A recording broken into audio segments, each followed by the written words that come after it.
Let's see. As we're talking about those samples, I know you've told us before that you're always layering things up and putting two things together to make it bigger, like you're suggesting. How do you do that with some of those samples?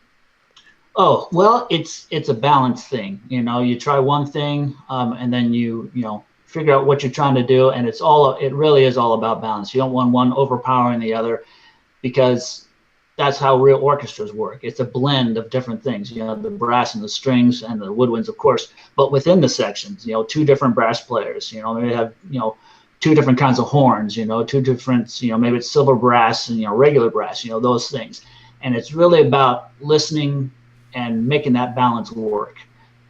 It doesn't always work. Sometimes I use Symphobia horns and Cinebrass horns together, Okay. but it's two sample libraries recorded, quite, I wouldn't say drastic difference, but there's a good amount of difference between the way they recorded both those. So it doesn't always work. But then there's sometimes when it's this huge, big brass sound and I need more, Okay. add another layer in there, another sample library, and it does help.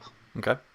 Another thing that does help in many ways is different articulations. So you're layering a staccato or a marcato articulation in front of or right at the beginning of a legato Okay. articulation, and that makes that sample speak. Especially with strings, some of the brass stuff, some of the woodwind stuff, where you need a little extra punch at the beginning. You're adding that little extra punch staccato or marcato at the beginning of a sample. That is a good layering technique that again takes some listening, takes some finessing. You got to sit there and work at it, but it really makes a difference.